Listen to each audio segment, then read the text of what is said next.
well, it was the best swimming session I've had so far. Today what I wanted to do was essentially adopt a similar concept that I do when I sprint, when I lift, and that is focus on drills for the first part that are going to reinforce and develop good technique, and then bring that into the main movements. One of the things I enjoy, and again, like for anyone that knows me, it's like when you take on something, so whether it's training to run a marathon, whether it's doing an ultra run, or whether it's swimming in this instance, it's like you have to be okay with being shit. When I first started running, I was shit. And you gradually just build upon it, right? Because consistency is king. And for me, in the past, what I've felt like is that my ego hasn't let me be shit. The older I get, I feel like I had my lane, which was lifting. I was strong, I'd spent a lot of time doing that, and I felt like that was my wheelhouse. So to venture outside of it and go into a new avenue meant I had to go all the way back to square one, and that was a real bitter pill to swallow. And actually, once you let go of the ego and you realize that actually you want to be shit at something, because that means you're going to get quick development, easy wins. You know, the longer you stay in your lane, the harder it is to get progress. You know, you kind of run out of those newbie gains, and you end up having to put twice as much or 4 times as much effort to get a minimal progress, and that's frustrating. So one of the things I like about trying new things, that kind of those newbie gains that you get, and that kind of excites me anyway, and I enjoy that process of figuring it out. For me, like swimming all of a sudden has not turned into a form of exercise. It's like something I want to get better at. It's a skill I want to get better at, and that seems to play well for me, or work well for me when I take on these new things. So if anyone's thinking about trying something new, whatever it is for you, just fucking do it, man. Like, just accept that you're going to be shit at it. I mean, it's the same concept with these videos. Like, I'm going to be shit at making videos because I haven't done it before, but if I make 50, 60, 70, I'll be better. So yeah, so I'll leave you with that. I'm going to actually do a bit of work here moving this place around, so I've got a kitchen that I can properly use, and then I've got another gym session this afternoon. Let's go.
Two good sessions in the bank today. I've got loads kind of done. I got the kitchen sorted downstairs. Cooked my first meal in that, which was good. It's only 5 eggs, so nothing to get too excited about. You know, training for me has changed over the years. You know, when I was younger, training was very much lifting more weight, pushing myself harder. You know, really focused on the the weight on the bar and the numbers I was lifting. You know, when you're competing in powerlifting and Olympic weightlifting, that is the nature of the sport. That's how you're judged. But as I get older, it's like, what is exercise for me? And for me personally, and again, it might be different for every one of you watching this, is that exercise for me needs to improve my quality of life.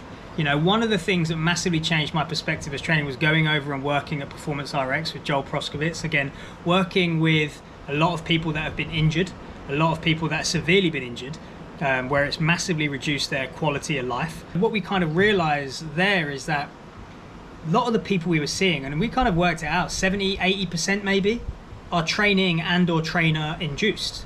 You know, so their training is getting them hurt. Now, it's very easy to sit there and say, yeah, but their technique was bad, they were doing it wrong. But the reality is that you don't know you're doing something wrong until shit hits the fan. So the reality is that there's always a risk and reward. There's a cost of doing business no matter what you want to do, right? If you want to chase a 200 kilo back squat, I'm all for that. Like, I love that shit. But you have to accept the risk that comes with it. When you're going to be placing a bar on your back that's 160, 170, 180, all the way up to that elusive 200, it's like each time there's a risk that comes into that, and you better be able to accept those risks, right? Because yeah, that's the nature of the game. And for me now, it's that, like, yes, I want to be strong, but what we need to try and do is to define what strong is for me. Because the way I look at these standards I have, right, like what is weak and what is strong, that's going to be different for you, different for me, different depending on the activity you want to do. And for me, I think that if I can squat 1.5 times body weight at 50, at 60, at 70, that's a win. Now I can do that now. So how hard do I need to push to try and squat more if my goal is just to be able to do what I can do now for as long as I can? You know, so there's an element of risk management that I want to be able to do, is that yes, I need to train. I need to have the stimulus so that I don't get weaker. I don't need to redline my body to the point where I'm putting myself in harm's way. And that's one of the things I really enjoy about like the hybrid training model, because it forces me, who I'm quite an analytical guy, I enjoy the management of my training from a bird's eye view, managing all the components. And the way I see it is it's like an orchestra. Right, you've got your running, you've got your swimming, or I've got my running, I've got my swimming, I've got my sprinting, I've got my jumping, I've got my lifting weights that I want to do 4 times a week. You know, there's a lot of training that I've got in there, and that's like 4 different instruments in an orchestra. Now, they could all be finely tuned instruments, but if one of them's playing at a different tempo, the whole thing sounds shit. So the goal is to constantly manage and to make sure that they're all in like synchronized, all at the right volume, all at the right tempo, for that to be a harmony. Right, and that's what we're looking to achieve with our training. It's a harmonious existence between all of the things that we do. Now, if all you do is lift, it's fucking easy. If all you do is run, it's also easy. Now, where it gets tricky, and the problem that I find when I look at other people that do hybrid training, is that they essentially take a bodybuilding or a powerlifting program, and then they take a running program, and then they smash them together and hope they're going to be all right. And the problem is that there's no thought that's gone into it in terms of managing it. Now, I've bought a lot of these programs. I've done some research. I've tried them out, you know, and let me tell you, doing a heavy leg day on a Tuesday and then trying to run intervals on a Wednesday, it's fucking stupid. You know, if you want to get in, if I was to design a program to get someone hurt, that's one way around, one way I would do it. You know, so what you want to try and do is take a bird's eye view of your training and manage all of those components so that there is a harmony. But that's the thing, is that like you want to make sure that training is serving you, that it's improving your quality of life, that it's improving you as an individual, you know. And there becomes a point where you are strong enough, but because you've gone down this road of chasing numbers, and that's how you're measuring your success and your progress, you're now caught in a trap. You're caught in a prison, in the sense that the only way that you see progress is by adding more weight to the bar. But actually, especially as you start to get older, not getting weaker is progress, right? Because the natural aging process will have you bone density decreasing, muscle mass reducing, strength decreasing over time. So if you can just delay that or stop that happening so that you are just as strong at 40 as you was at 30, then that's progress, that's a win. So for me, when I look at my training, it's that I very rarely redline my body. You know, I'm always at about an 8 or a 9 out of 10. This is something I got from Matt Wenning. You know, he said always train at an 8 or 9 out of 10, having set squat world records, you know, suited and raw, I believe. You know, I think he had a bench record as well. So he's a high level power lifter. who never got hurt because he never took everything to the extreme and to the max and to the 10. So it's just being able to, I guess to some degree, check your ego. I spoke about this earlier, but check your ego a little bit in the sense of taking your foot off the gas and knowing when do I need to push and when do I need to just like push hard enough. And that is a fine line to walk along, and you're going to get it wrong, you're going to get it right. And this is one reason why I hugely promote the warm-up, because I think it's an easy win for most people to do your warm-up so that your body's moving well, so that when you go into your session you are less likely to get hurt, so that I can wake up tomorrow feeling good and do the same again. That's how we get fitter, faster, stronger, because it compounds over time.